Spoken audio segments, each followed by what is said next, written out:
కేసీఆర్ ఎప్పుడు బయటికి వస్తాడని చాలా మంది వరకు చాలా రకాలుగా ఎదురు చూశారు. ఎదురు చూసిన తరువాత కేసీఆర్ గారు ఈ తెలంగాణ రాష్ట్రం పైన జరుగుతున్న కుట్రల్ని, ఆంధ్ర పెత్తందారుతో బీజేపీ తోటి చేతులు కలిపి తెలంగాణ రాష్ట్రానికి మోసం చేయదలిస్తే నేను ఎక్కడున్నా ఏ పరిస్థితిలో ఉన్నా కూడా బయటికి వచ్చి ప్రజల కోసం కొట్లాడతా, నా ప్రాణాలు సైతం లెక్క చేయకుండా చావు నోట్ల తలబెట్టి తెలంగాణను తీసుకొచ్చి వలసపోయిన ప్రతి ఒక్క రైతుని తెలంగాణకు తీసుకొచ్చి మళ్ళీ వ్యవసాయం దండగాదు పండగలు నిర్వహించి లేని నీళ్లను తీసుకొచ్చి నిర్రబారిన నీళ్ళలో పోస్తే ఈరోజు నీళ్లపైన కుట్ర చేస్తున్న రేవంత్ రెడ్డి ప్రభుత్వాన్ని, చంద్రబాబు నాయుడిని తొక్కిపట్టి నారదీయడానికి మళ్ళీ కేసీఆర్ గారు బయటకు వస్తా ఉన్నారు. వ్యవహారాన్ని ఒక్కసారి చూసుకుందాం. ఈ నెల 19న తెలంగాణ భవన్కు కేసీఆర్, బీఆర్ఎస్ అధినేత అధ్యక్షతను కీలక భేటీ, కాంగ్రెస్ 2 ఏళ్ల పాలనపై సుదీర్ఘ చర్చ, రాబోయే రోజుల్లో చేపట్టే ప్రజా ఉద్యమాలు, కృష్ణా గోదావరి జలాలపై చర్చ, సాగునీటి హక్కులు కాపాడేందుకు మరో ఉద్యమం, పార్టీ సంస్థాగత నిర్మాణం కార్యాచరణపై కీలక నిర్ణయాలు. కేసీఆర్ గురించి నీటిపైన యుద్ధాన్ని ఒకసారి నేను ఆ విషయం ఇట్లా వినబడితే కృష్ణా గోదావరి జలాలపై చర్చ పెట్టాలి, కేసీఆర్ బయటకు వస్తున్నాను కానీ ఆ మాట చూశారా? ఆ టైంలో మీరు ఒక్కటి గుర్తుపెట్టుకోండి, ఢాకు మహారాజ్, మీరు సినిమా చూశారో లేదు, ఢాకు మహారాజ్, అందులో నీళ్ల కోసం ఏ విధంగా పరితపిస్తారో మీరు ఆ సినిమాలో ఆ యొక్క సీన్ చూసుకోవచ్చు. ఒక చిన్న పిల్ల నీళ్ల కోసము నేను మీలాగే గొప్పగా చదువుకొని ఓ కలెక్టర్, ఒక ఇంజనీర్ అయ్యి మా ఊరి ప్రాంతానికి నీళ్లు తీసుకొచ్చే ప్రయత్నం చేస్తా సార్ అనుకుంటూ బాలకృష్ణయ్య గారితో ఒక చిన్న సీన్ ఉంటుంది. కానీ దాన్ని విలన్స్ వాళ్ళు ఏం చేస్తారంటే చంపేస్తారు, ఆ చిన్న పిల్లని చంపేస్తారు.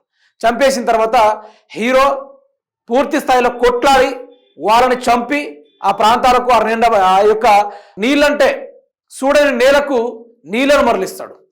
ఆ విధంగా ఆ సినిమా చూస్తేనే అంత వైబ్ వస్తుంది. అట్లాంటిది కేసీఆర్ 2 సంవత్సరాల్లో అంత పెద్ద మహా యొక్క కాళేశ్వరాన్ని ఎట్లా సృష్టించిండబ్బా.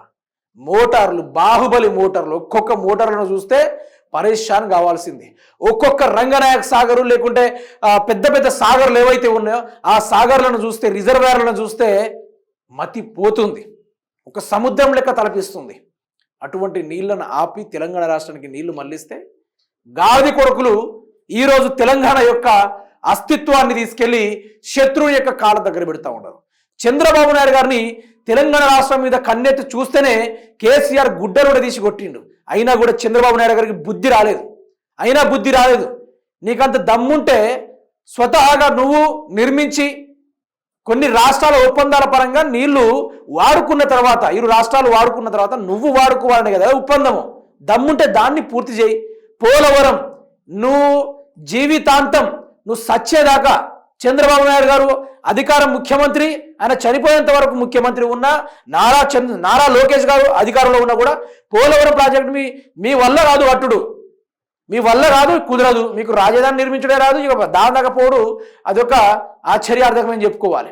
అయినా కూడా చంద్రబాబు నాయుడు రేవంత్ రెడ్డితో చేతులు కలిపి మళ్ళీ వస్తున్నాడంటే కేసీఆర్ దానిపైన యుద్ధాన్ని ప్రకటించడానికి 19వ తారీఖు రోజున పూర్తి చర్చల కోసం కొట్లాడి తెచ్చుకున్నాం నీళ్ళు. ఆడేవాడో కొట్టుకోపోయింది, ఈ గాడిదిగాడు దానికి అగ్రిమెంట్కి సంతకాలు పెట్టుడేంది అనుకుంటూ కేసీఆర్ గారు బయటికి వస్తూ ఉన్నారు.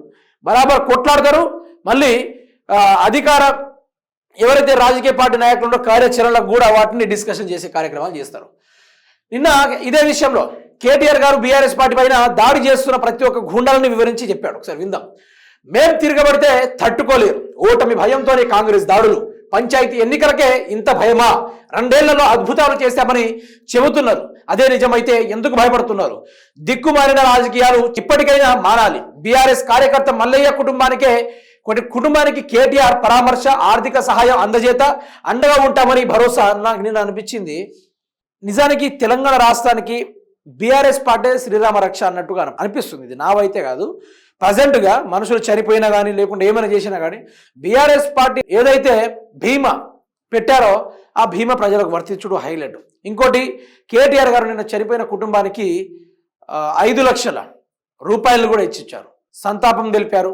తర్వాత బీఆర్ఎస్ పార్టీ అధికారులు రాగానే వారి కుటుంబం నుంచి ఒకరికి ప్రభుత్వ ఉద్యోగాన్ని కల్పించే కార్యక్రమాలు చేస్తామని చెప్పారు. ఈ కాంగ్రెస్ పార్టీలో బాగా రెచ్చిపోతున్నారు. ఎట్లా రెచ్చిపోతున్నారు అంటే ఒక్కొక్కరికి మదం బాగా బలిసిందని చెప్పుకోవాలి. ఒక లెక్కని చెప్పాలి. ఎవరైనా సరే ఏ పదవిలో ఉన్నా సరే బలిసి కొట్టుకుంటున్నారు ఈరోజు. ప్రజల్ని కొట్టుడు, చిత్రహింసలు చేసుడు, వాళ్ళ ప్రతిపక్ష పార్టీలలో ఉన్న సర్పంచ్ అభ్యర్థులను నరికి చంపుడు, ఇదెక్కడి విష సంస్కృతి, ఇదెక్కడి సంస్కృతి? దీనికి ఎవడైతే పాల్పడతా ఉన్నాడో వానికి రాబోయే రోజు అని ఒకటి ఉంటుంది. ఆ రోజు నన్ను బ్రతికించండి సార్ అని అమెరికా వెళ్ళినా కూడా వాడిని గుంజుకొచ్చి మరి ఆ రోజు కొట్టే దెబ్బ ఎట్లుంటుందంటే, కొడుకు మళ్ళీ వెన్నులో వణుకు పుడుతుంది, బతకాలన్న ఆశ అనేది చివరి వరకు కొట్టుమిట్టాడుకుంటుంది. ఆ తీరుగా సాగుతూ ఉంది. ఎందుకు ఈ బలుపంతా? 10 ఏళ్ళు కేసీఆర్ పరిపాలించండి, ఏ నాడైనా ఇటువంటి దౌర్జన్యాలకు పాల్పడ్డా? ఏ పార్టీతో ఇట్లా భయపడే? ఏంది ఇది? బీఆర్ఎస్ పార్టీ అంటే రేవంత్ రెడ్డికి ఎందుకు ఇంత భయం? ఎందుకు ఇంత భయం? విచిత్రంగా అనిపిస్తలేదు ఇది కదా.